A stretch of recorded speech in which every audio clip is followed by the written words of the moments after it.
The sky over San Francisco turned an impossible shade of emerald green on an otherwise ordinary Tuesday morning. Traffic on the Golden Gate Bridge slowed to a crawl as drivers stared upward at the massive craft that had materialized above the bay. Similar scenes played out simultaneously in Beijing, Lagos, London, Sydney, and a dozen other major cities across the globe. Humanity's first contact had arrived without warning.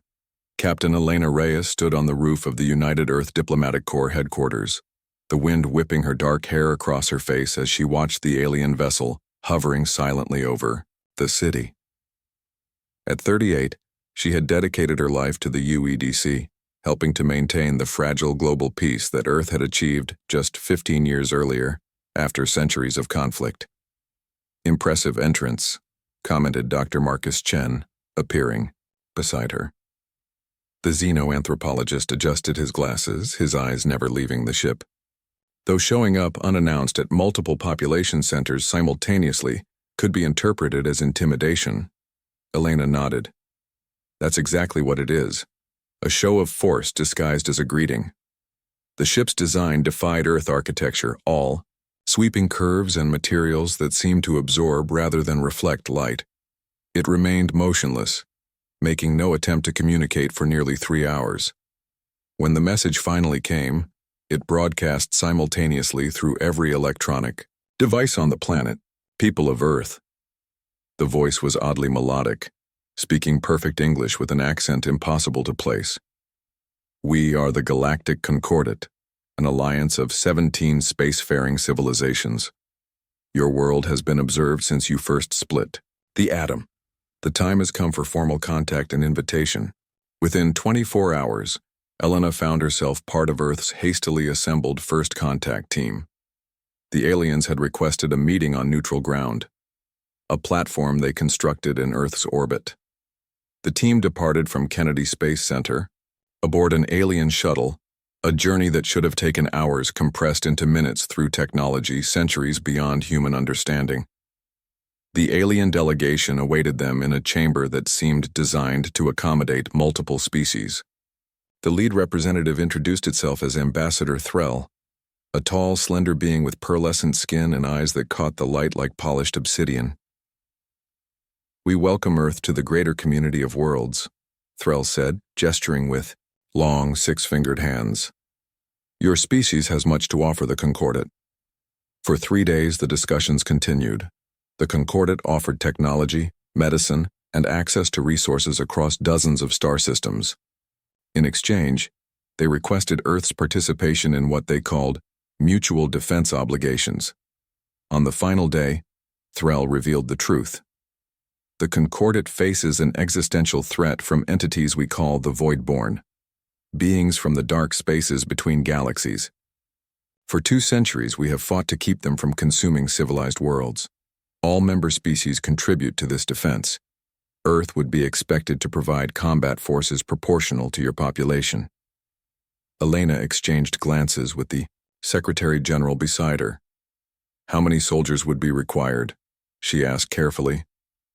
"Approximately 3 million combat personnel initially, with annual rotations," Threll replied without hesitation.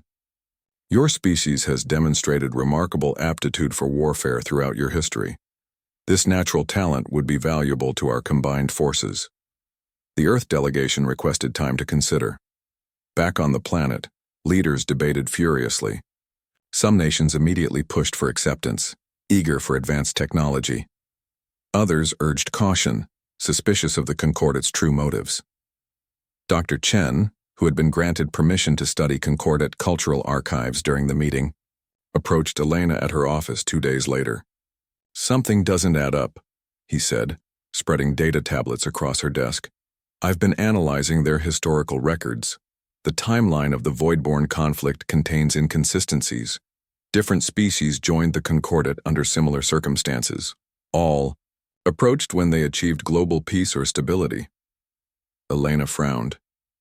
"You think they're targeting us specifically because we finally stopped fighting each other?"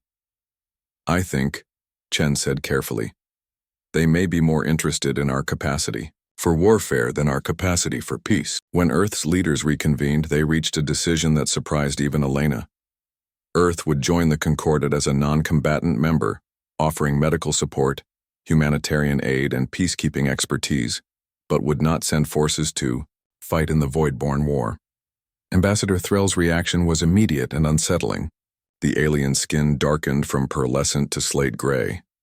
"This is unprecedented," Threll said, voice dropping to a lower register. "All member species contribute to the defense of civilized space. Without military participation, the benefits offered to Earth would be significantly reduced." "We understand," replied the Secretary General firmly. "Earth has experienced enough war. We've worked too hard for peace to abandon it now.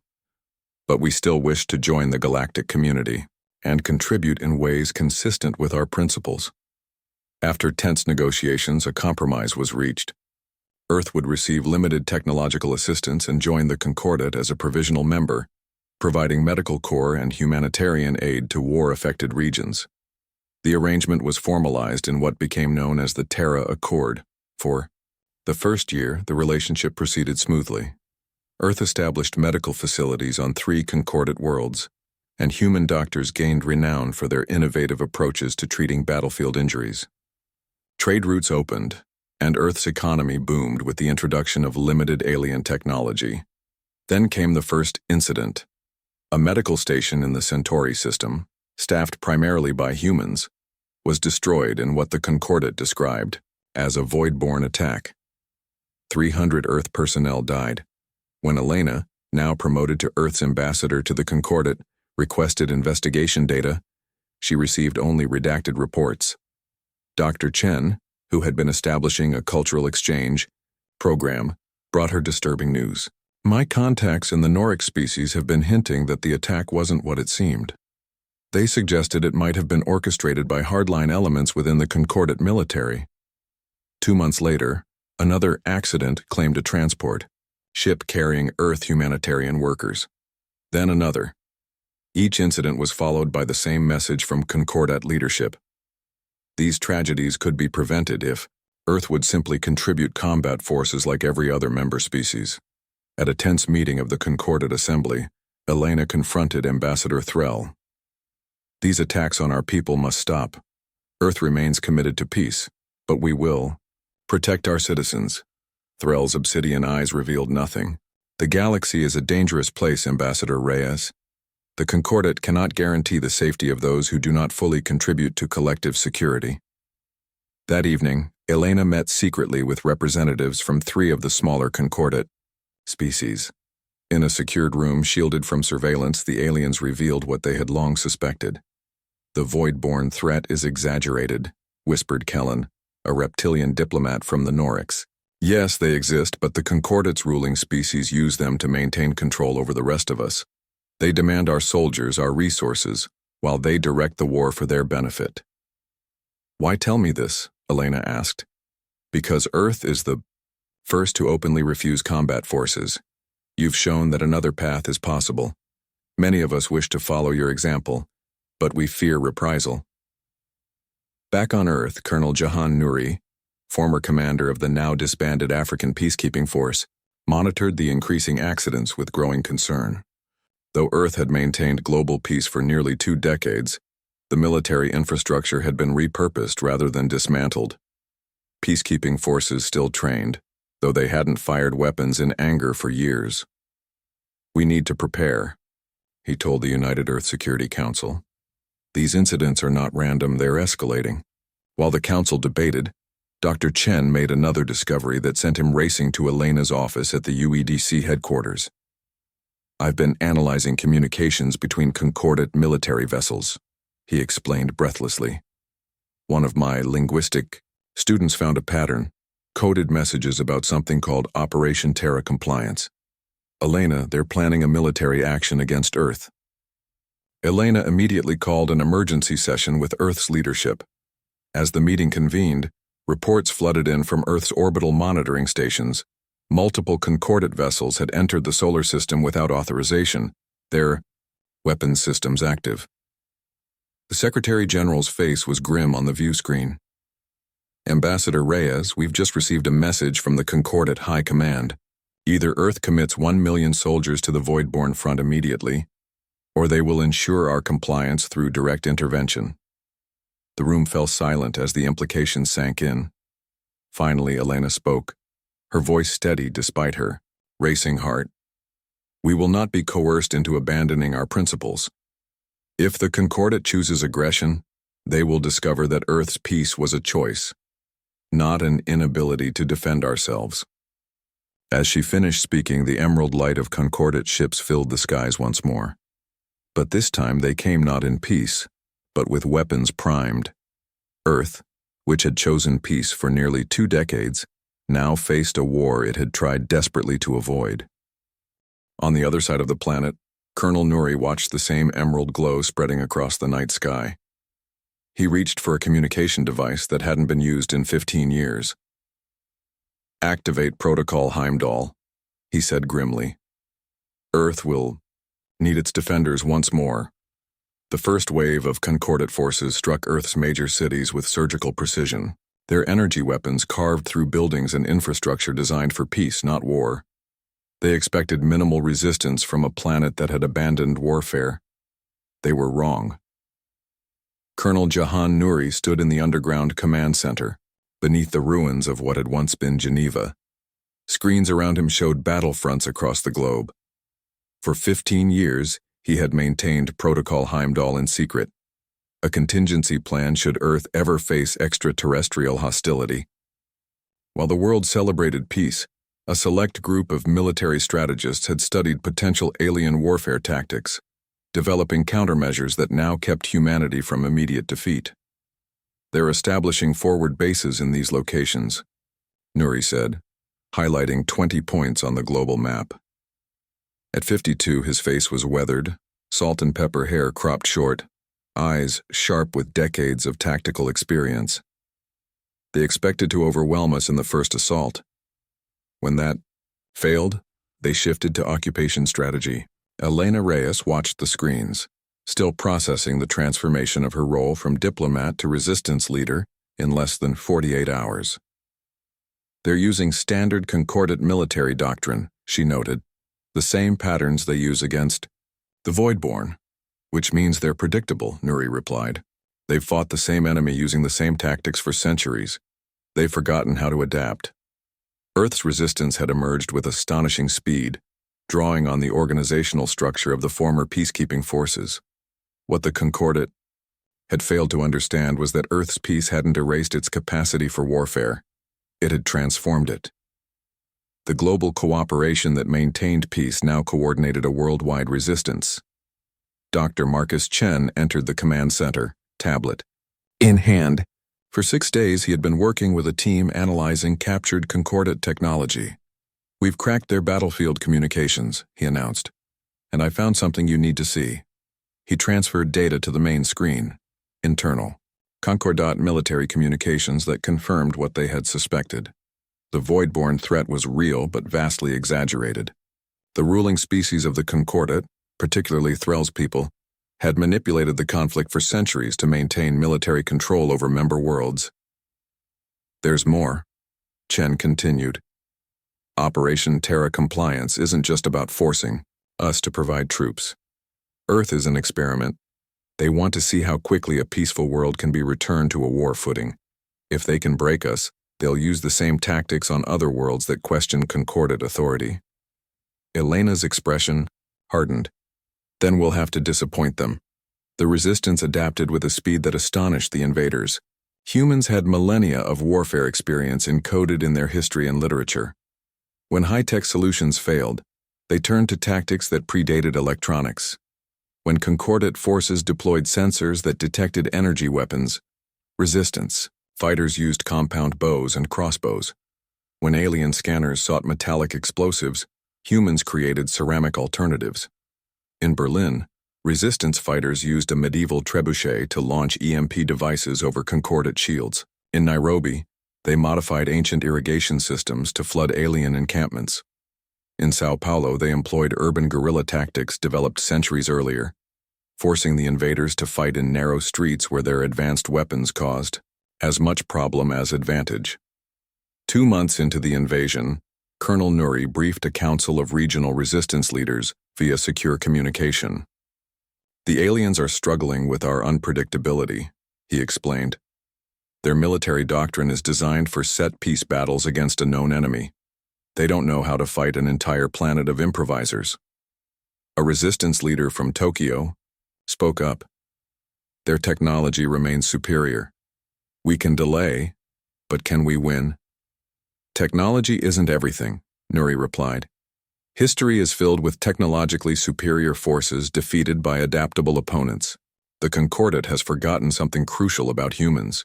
We've spent most of our existence learning to survive against overwhelming odds. Meanwhile, Elena had established contact with representatives of the 3 sympathetic alien species. Using modified Concordat communication technology, she coordinated a covert alliance. While Earth fought on the ground, their alien allies worked to spread the truth about the Concordat's manipulation throughout the galaxy. Several member worlds are questioning the official narrative, reported Kellen, the Norix diplomat who had first warned Elena. The Concordat's ruling council is facing internal pressure. Your resistance has lasted longer than any world previously targeted for compliance operations. 6 months into the war, the tide began to turn. Dr. Chen's team had reverse-engineered enough Concordat technology to develop countermeasures against their most devastating weapons. More importantly, they had created a virus that could infiltrate the invaders' communication systems. It won't disable their technology, Chen explained, but it will broadcast evidence of the Concordat leadership's deception to every soldier and civilian in their fleet. The plan required directly accessing the Concordat command ship in Earth orbit, a seemingly impossible task until Elena revealed the final piece of their strategy. Our alien allies have provided access codes and schematics, she said. They've also arranged for sympathetic crew members to create a distraction. We'll have a 15-minute window to board the ship, upload the virus, and escape. Colonel Nuri selected a team of 12 former Special Forces operatives for the mission, each chosen for specific skills. Using a captured Concordat shuttle, modified with stealth technology, they approached the massive command ship under cover of a debris field created by earlier battles. The boarding operation met heavy resistance. 4 team members died securing the path to the central communication hub. Chen, who had insisted on joining the mission despite the danger, worked feverishly to upload the virus while the remaining team members held off Concordat security forces. It's done, Chen announced as the upload completed. Warning klaxons blared throughout the ship as they fought their way back to the shuttle. 3 more team members fell during the retreat, as their damaged shuttle limped back toward Earth. The effect of Chen's virus spread through the Concordat fleet. On every ship, the truth was revealed. Recordings of the Concordat High Command discussing their manipulation of the Voidborn threat, detailed plans for subjugating questioning member worlds, and the specific targeting of Earth as an example, to others who might consider peace over military service. The reaction was immediate and dramatic. Several Concordat ships ceased hostile operations. On 3 vessels, crews mutinied against officers loyal to the High Command.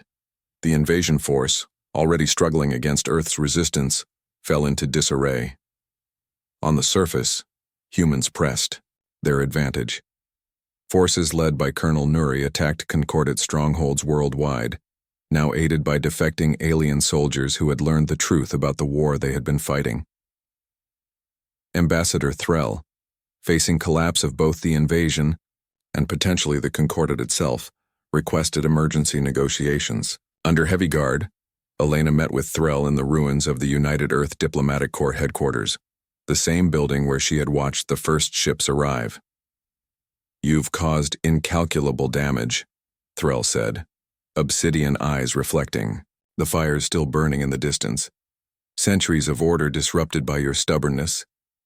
"You mean centuries of deception," Elena replied. "Your order was built on manufactured fear and coerced military service. Earth didn't start this war, but we will finish it." "What do you want?" Threll asked, the diplomat's melodic voice now harsh with defeat. "Complete withdrawal of all Concordat forces from Earth, recognition of our sovereign independence, and a galaxy-wide referendum on the future of the Concordat's military structure." Threll's skin darkened in anger. Impossible, the High Command. Would never. The High Command no longer speaks with one voice, Elena interrupted, showing Threll a communication device.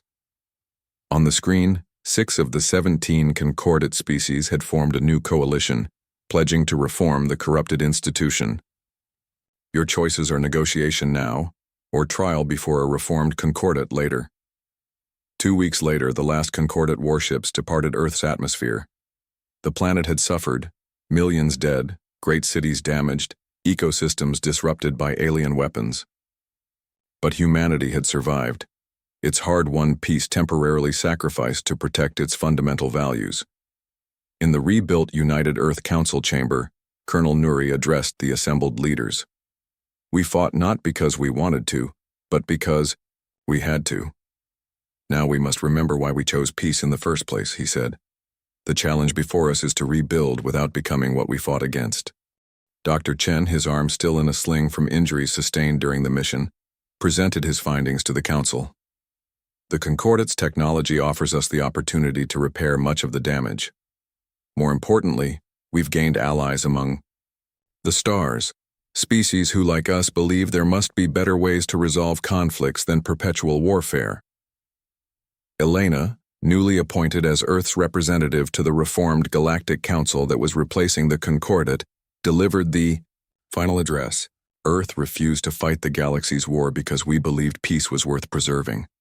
When war came to us anyway, we fought not just for our survival, but for our principles. We've shown the galaxy that there is strength in choosing when not to fight, just as there is strength in defending what you believe when necessary. She looked out at the faces of humanity's leaders, seeing both weariness and determination. The galaxy now knows what we've always understood, that true strength lies not in the ability to dominate others, but in the courage to stand by your convictions, even against impossible odds. As the first ships of the reformed Galactic Council entered Earth orbit 3 months later, they were not met with fear but with cautious optimism. Humanity had earned its place among the stars not by conquering, but by resisting conquest, not by abandoning peace, but by proving it was worth fighting for. The emerald light of alien ships once again filled Earth's skies, but this time, they came as equals, not conquerors. And in diplomatic halls across the galaxy, representatives of countless species now studied how a peaceful planet had defied the might of an interstellar power and emerged not just intact, but victorious. Earth had refused to fight the galaxy's war. In doing so, it had changed the nature of war itself.